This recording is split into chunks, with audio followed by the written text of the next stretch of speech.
Assalamualaikum warahmatullahi wabarakatuh. Saya Anissa Dayani. Di sini saya akan menjelaskan secara singkat tentang strategi for planning public relation dan secara detail tentang step 4-nya. Nah, strategi PR ini memiliki rencana jangka panjang untuk menyusun teknis dan jenis komunikasi yang berdasarkan tentang visi misi organisasinya. Menurut Ronald Smith, membuat strategi PR ini terdiri dari 9 step dan terdiri dari 4 fase. Fase pertama yaitu fase formative research yang digunakan sebagai awal membuat program. Di sini bertujuan untuk mempermudah suatu perencanaan dan keputusan dari sebuah program. Step pertama yaitu analyzing situation.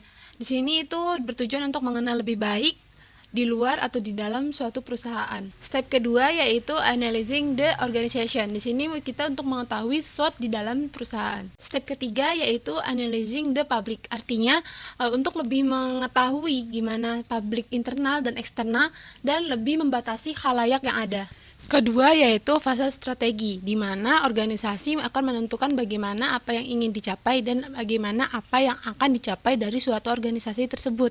Nah, stepnya yaitu step yang keempat adalah establishing goals and objective. Di sini adalah untuk menentukan bagaimana tujuan itu ditentukan secara efektif dan secara tepat. Yang kelima yaitu formulating action and response strategy untuk menentukan apa yang akan dilakukan dalam berbagai strategi. Nah, selanjutnya adalah step 6 yaitu using effective communication. Di sini kita sudah mulai memperlakukan publik seperti audiens dan di sini juga kita menggunakan komunikasi yang efektif, benar dan singkat tapi jelas. Selanjutnya adalah fase ketiga yaitu fase taktik. Fase taktik ini untuk mempertimbangkan bagaimana taktik yang akan kita gunakan untuk mencapai sebuah tujuan. Dalam fase ini terdiri dari step 7, yaitu choosing communication tactic. Di sini terdiri dari 4 taktik, yaitu interpersonal communication, dan organisation media, news media, dan advertising dan promotion media. Dan juga ada step 8 yaitu implementing strategic plan, yaitu di sini kita untuk mengatur budget dan jadwal apa yang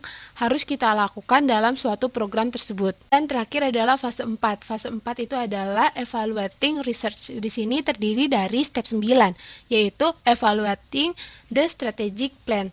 Di sini kita bisa menilai bagaimana efektif atau tidaknya tujuan yang akan kita tentukan. Dan selanjutnya saya akan membahas lebih lengkap tentang step 4 yaitu establishing goals and objective.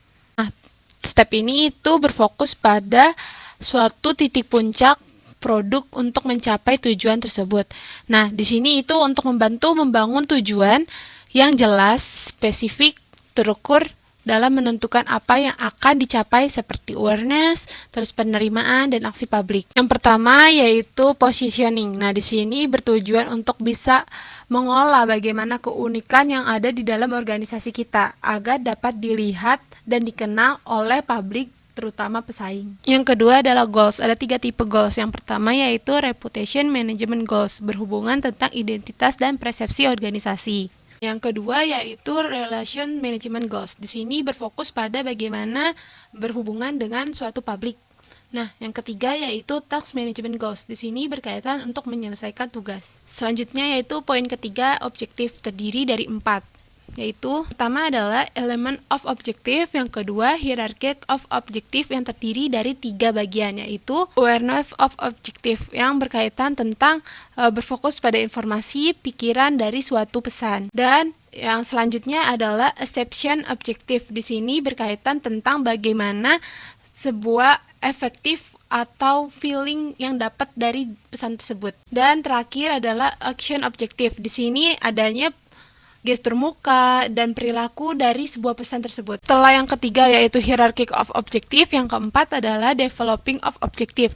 Di sini bertujuan untuk menghindari kegagalan yang ada dalam komunikasi. Kenapa adanya komunikasi gagal? Karena sebelumnya itu komunikasi tersebut dibuat secara terburu-buru. Maka di sini adalah untuk menghindari komunikasi yang gagal. Dan yang terakhir yaitu yang kelima, yaitu writing objective. Di sini terdiri dari time period, terus public dan dan kategori apa aja yang ada dalam pesan tersebut. Nah, dengan step 4 ini yaitu establishing goals and objective, di sini itu dapat membantu dan memudahkan kita sebagai perusahaan untuk mengolah reputasi perusahaan tersebut agar menjadi lebih baik dan benar. Dari saya, Nisa Dayani, wassalamualaikum warahmatullahi wabarakatuh. Mohon maaf jika ada kesalahan kata.